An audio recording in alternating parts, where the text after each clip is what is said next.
Hey there, everybody. Thanks for joining me today. For those of you that might not know me, my name is Neil Abruzzi. I am the president of EDI Options, and I'm here to be your host and your presenter today. I'd like to welcome everybody. I see we have some customers here with us today.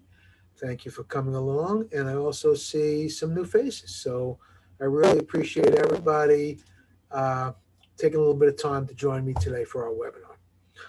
So, what are we going to do today? What to look for? What this is for is for people who are thinking about engaging in new online marketplaces. It's for people who maybe are somewhat engaged or starting to get engaged in online marketplaces, or if you're heavily engaged in online marketplaces. I have a little something to talk to you about today. So honestly, if you're engaging in any way with the online marketplace, there'll be a little something to talk about today. Just before we get started, we're running on a webinar screen today. If you see on the bottom of the screen, there's a Q&A button. Anytime you have any questions, you can click on that Q&A button. It will collect the questions. I'm going to answer them all at the end, but feel free at any time. Question comes to mind while I'm talking, while we're going over different topics. If you find that there's something you want a little bit more information on or piques your interest, by all means, drop a question in the Q&A, and at the end of the presentation, I'll go through it. I am not going to be going long in this presentation. I like to keep them short and sweet. 15, 20 minutes gives us plenty of time to have a discussion afterward if we want, answer any questions that people might have. Um, and Basically to give us plenty of time to talk. So what I'm going to do now, I'm going to share my screen, and then we're gonna get the show on the road, so to speak. Let's see, sharing my screen. I want to share this screen. All right, great, great. So we're all set. What we want to talk about today is integrating with these new marketplaces. So let's talk about new marketplaces. Let's talk about remote shopping, what's going on in the world of remote shopping. And pandemic or not, people are shopping remotely far more now than they ever were before. And a lot of it is because of the time we spend at home. I know from my personal experience, I was not a big online shopper before the pandemic, but I spent a lot of time at home. Maybe I'm doing some yard work. My first move, I need a tool. My first move, I'm going to go to my phone, call up Amazon.com, place an order. I know I'm going to get it, and I'm going to get it quickly. And I think a lot of people broke that barrier. I think a lot of people became interested in online shopping, came to realize that maybe it's not as risky as they thought it was, maybe it's more convenient than they thought it was. Recent surveys show that 66% of consumers increased their online shopping frequency in 2020. Not only was there more shopping, but the average order value increased anywhere from 20 to 40%. People robustly engaged in this. I think the most telling statistic is that only 46% of people indicate that they would prefer to go back to shopping in person now.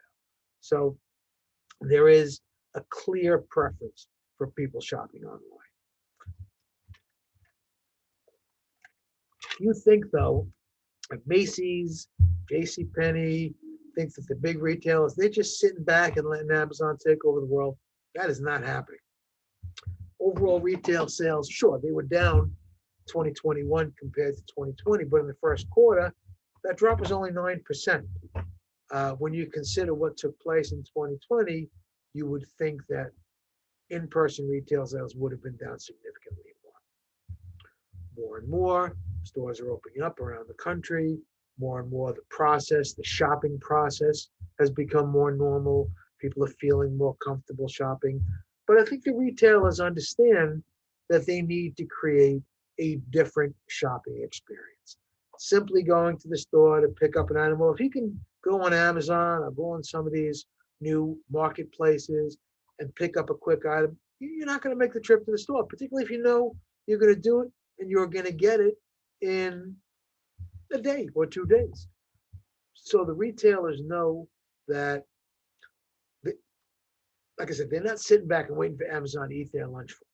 They are coming up with new, exciting, interesting ways, reasons to go to the store and reasons to shop. So what does that mean for uh, vendors like yourselves? It means that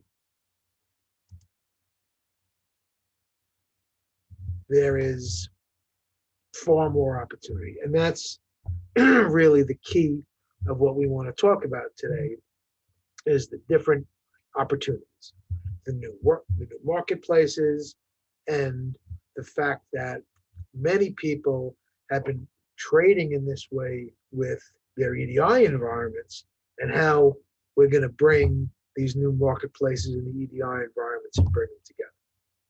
So new marketplaces. Why engage in new marketplaces? Well, it's clear. It's very clear. We want to engage in new marketplaces because we want to expand our horizons. We want to increase our opportunities. We want to get our products seen in these various locations. So we're going to talk a little about why we're engaging. We're going to talk a little about what it means to engage. What does it mean if you're going to engage in these new marketplaces now, or increase your engagement in these new marketplaces? We're going to talk about how to do it, how to get started, how to go about engaging. Talk a little bit about the concept of omni-channel and multi-channel environments. And we're also going to bring EDI into it. We're going to talk a little about adding marketplaces to an EDI environment. What's the same? What's different about a marketplace and EDI? How to blend them into a smooth fulfillment operation. How to treat your EDI orders and your marketplace orders similarly when you're performing your fulfillment. Mostly, we're going to talk about how you feel you can take the leap without feeling like you're going over the cliff. So, like I said, we're here to talk today for people who are minorly engaged, more majorly engaged, or not engaged at all. But we'll talk about engagement. So let's talk about these new marketplaces. And you hear about the concept of omni-channel or multi-channel. You hear about that all the time. So let's talk a little bit about what that means. What is omni-channel? So the book definition of omni-channel. At its core, omni-channel is defined as a multi-channel sales approach that provides the customer with an integrated customer experience. The customer can be shopping online from a desktop, a mobile device, by telephone, or in a brick and mortar store, and the experience would be seamless. So what is it? It's the fact that people are doing all kinds of shopping, and no matter what technique they use in the shop, you want to be there. You want to have your products in their face. You want to make sure that you are considered as a choice along with your competitors' choices. But at the end of the day, omni-channel is what you make of it. It's not a thing. It's not a standard that you have to meet. It's not, you talk to 10 people, you're going to get 10 different definitions of what omni-channel is. This is not, it's not anything that you have to feel obligated to fulfill, but rather it's as you get your product out there in these various marketplaces, is being able to make sure that product is in front of them when they're looking to sell. It's taking advantage of impulse shopping. Let me give you a great example of this. My wife runs a dog bakery business. She makes dog treats and she sells them at the farmer's market. So something that she'll commonly do is when she's shopping in regular discount stores, TJ Maxx or various discount, she'll find small dog items, dog toys, dog related items, and she'll pick them up. And what happens is she has the ability to sell them at her dog treat environment at a higher price, sometimes as much as twice as what she paid for it, in order to take advantage of people who are looking to buy. They're buying items for their dogs. They're looking at different things that she has to offer. And because people are in that buying mode at that moment, she has the ability to give them an opportunity to buy. And people will spend more because they're not thinking about the cost, they're thinking about the opportunity. Let's take advantage of the opportunity. So when you're working in these worlds,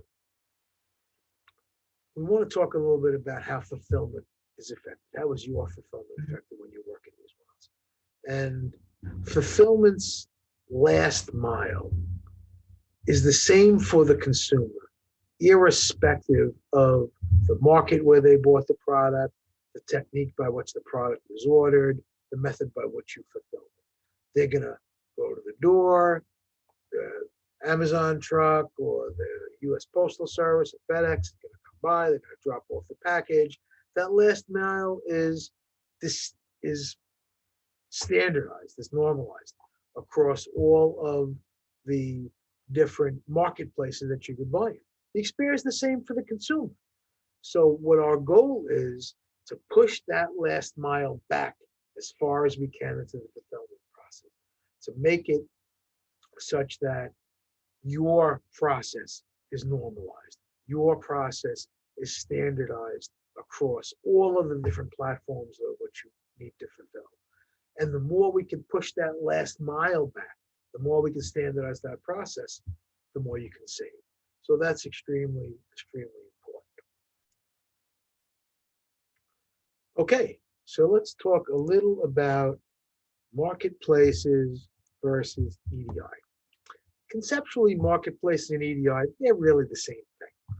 What's happening is, in both cases, order information is being communicated to you, and you're replying with fulfillment information. They're similar transactions. The information that's traded is similar. It's not real complicated. It's not real different. The main difference is the rules by which this information is traded. EDI is highly structured, and it's all based in rules. So everyone is working off of a common set of rules with EDI. Years ago, 30, 40, 50 years ago, the retailers all got together and they said, we have common needs, we have common goals. Let's try to set up a protocol, a standard that everybody can loosely follow. That's going to make it easy for us to trade in these kinds of documents. So they got together and they created the EDI standard, which is a standard in the loosest sense of the word.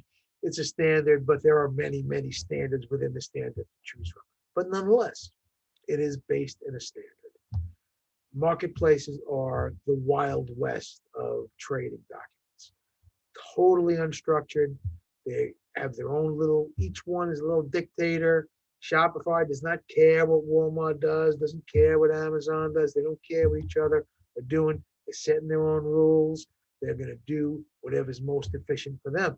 They're going to trade in XML, maybe APIs, maybe custom file formats, whatever the case may be, but they're going to do their own thing. At the end of the day, though, they both want the same thing. They want efficient fulfillment. They want to get the product delivered quickly. They want good communication of relevant information up and down the supply chain. They want the consumer to know when the goods are arriving. They want to get that tracking number. They want to get that fulfillment information so it can be passed on. And of course, they want to save costs, right? Don't we all want to save costs? That's the number one thing that they want to do. They want to save costs. So let's talk about why you might engage. What's the reason for engaging in these marketplaces? Engagement brings opportunity. The more you engage, the more faces, consumers get a chance to see your product. It can be challenging. And the reason it can be challenging, even though there are many conceptual similarities from place to place, the challenges come from the different rules and the different protocols for trading. You need to understand and adapt to the requirement of each individual marketplace. Each individual marketplace will likely have some kind of an online portal or some kind of manual way to interact. And that's certainly an easy way to get started. But if you get any kind of volume of activity going, processing those orders manually can become quite cumbersome. Engagement, though, can be easy if you find the right partners to work with. There are companies like myself out there who are here to help vendors engage in these environments, here to take the complexity out of it, to normalize, to standardize the activity. What does the right service provider do? The right service provider can normalize all the transactions. They turn a PO into a PO into a PO. It doesn't matter if it's EDI. It doesn't matter if it's XML. If it doesn't matter where it comes from, it becomes a generic purchase order from you. The right service provider will make all the necessary connections for you. They will speak all of the different dialects of commerce. So they will communicate out for you everything that needs to be communicated. They will collect in for you all the information that needs to be collected, and they'll trade it with your fulfillment environment. One of the key features that a service provider can do is they can help you quickly engage in new marketplaces. The problem with engaging in new marketplaces is that time. It takes time to learn the rules, to adapt to the rules, to ramp up to them, to make it so that way that environment can blend with your fulfillment environment. The right service provider understands and knows your fulfillment, understands and knows all of the rules for the different marketplaces with which you want to trade. So when you say, I want to add Shopify, it should be a relatively straightforward process. You can do this yourself.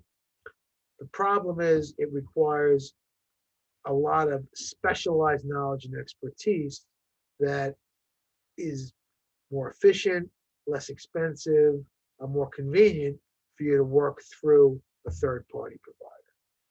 So while we're on the subject of third-party providers, let's talk a little bit about the eCom Opt tool that EDI Options provides. Our goal is to normalize this process for you.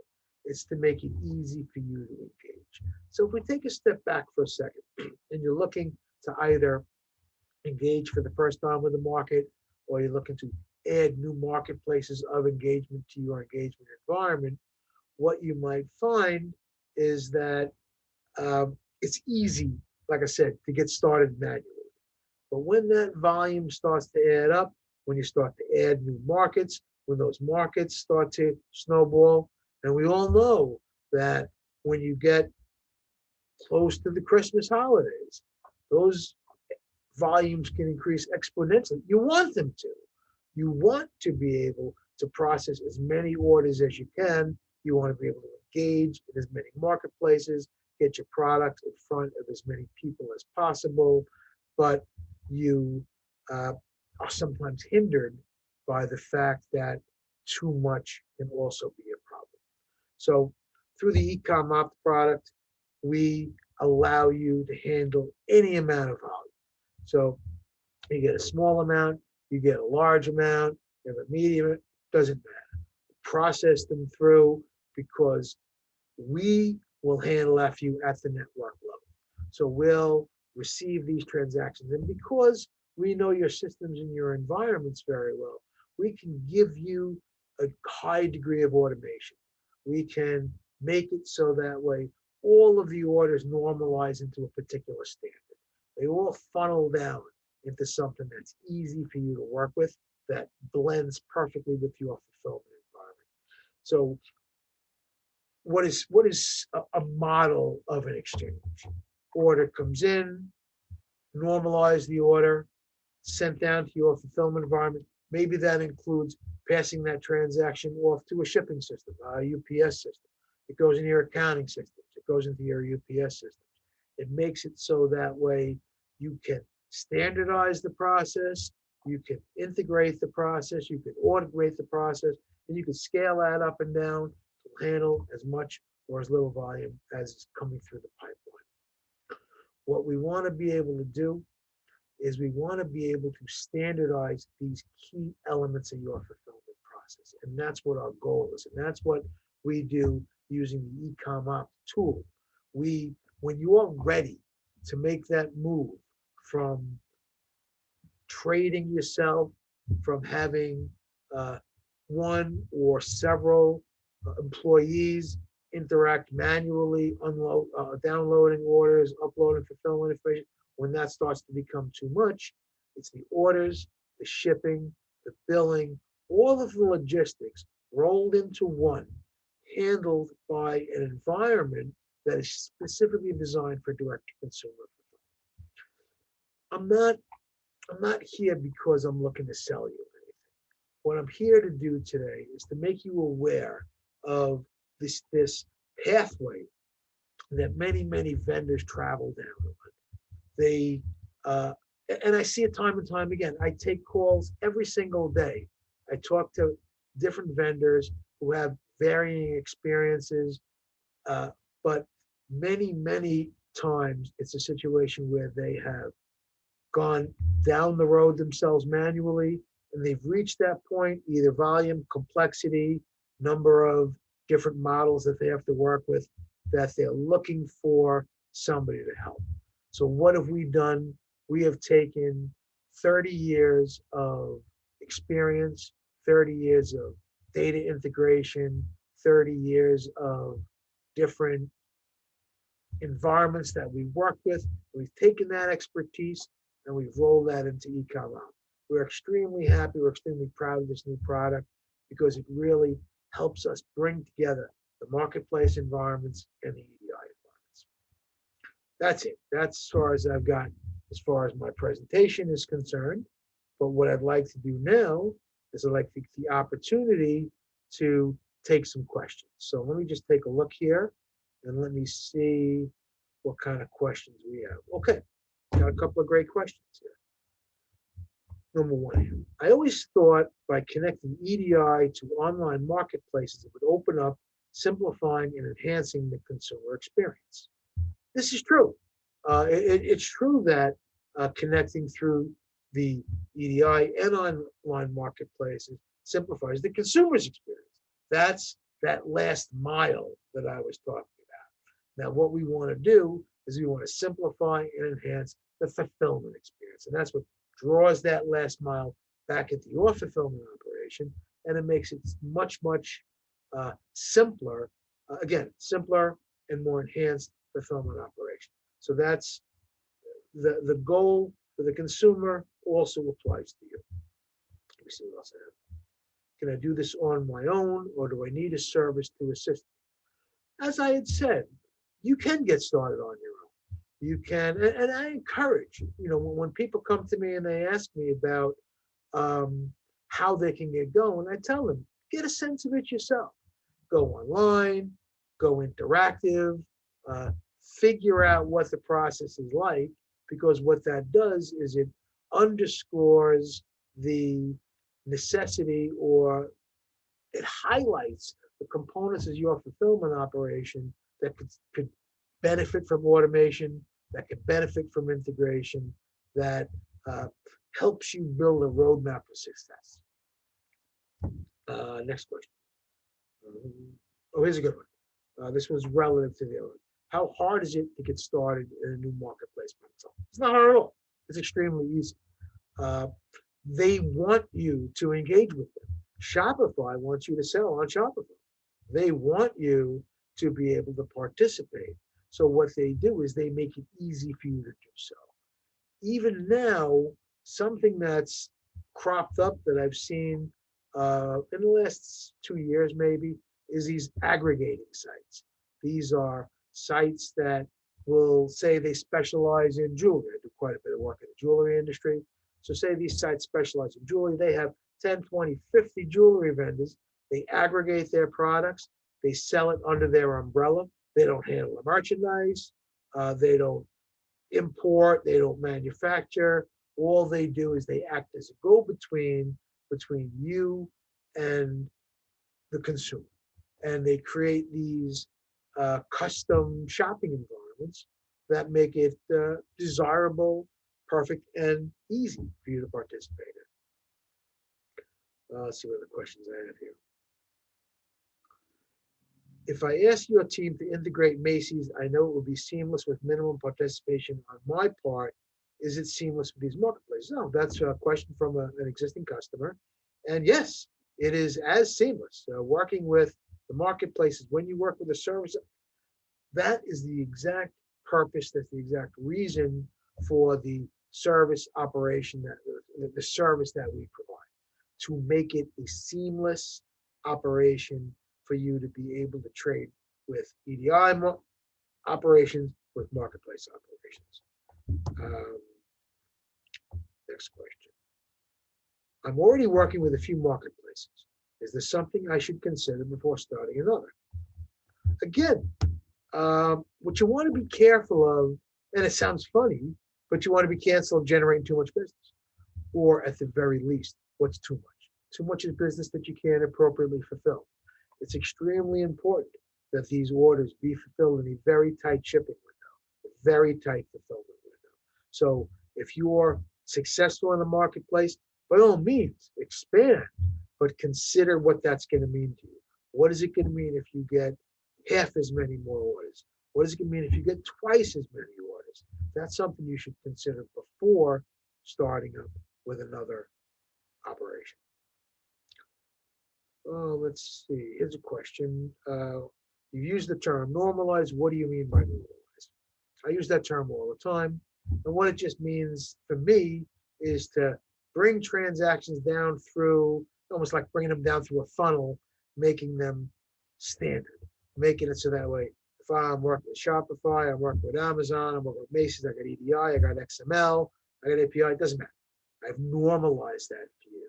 I've taken it down, and that is the exact service that as a network we provide. We provide that normalization service. We collect documents, we collect transactions, but we make them, an order is just an order for you. It's not an Amazon, it's not a Shopify, it's simply an order that you fulfill with exactly the same operational scheme that you fulfill any order. There's another question. What steps can I do right now to improve my fulfillment? I get asked this all the time. Automation. Automation is key, but automation, remember, is not necessarily just integrating transactions with different systems, but it's standardizing your physical operation, how you get your labels, how you get your packaging, where do the packages go once they're packed, how are they handled, how are the goods handled before they're packed. These are all ways that you can improve your fulfillment by standardizing these elements. I've had customers that have magnificently organized fulfillment operations, a thing of beauty to watch, because everything travels through different stages: quality checking, package checking, packaging, shipping, addressing the whole thing step by step. That is a key to a smooth fulfillment operation. Let's see, any more questions? I have one more question. Oh, this is a good one. Can you get us new opportunities in new marketplaces? I can't. That's not what I do. I won't get you new business, but if you get the business, I'll help you fulfill it.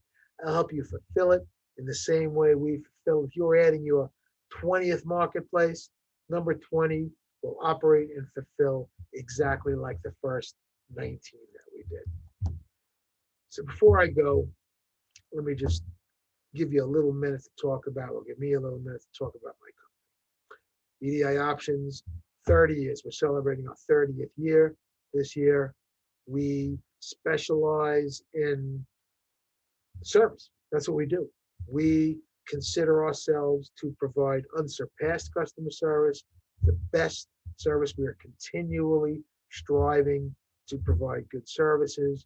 It is our company goal, written mission statement: give the customer the best possible experience. We run 24/7. We have customers all around the world. We run a 24/7 network and support operation here, so we can support you here. We can support your overseas operations. We can support anything you need. That's it for my presentation today. I thank you very much for joining me. It was a pleasure to spend time with you today, and I hope we're going to get some time to spend together again soon. Thanks very much.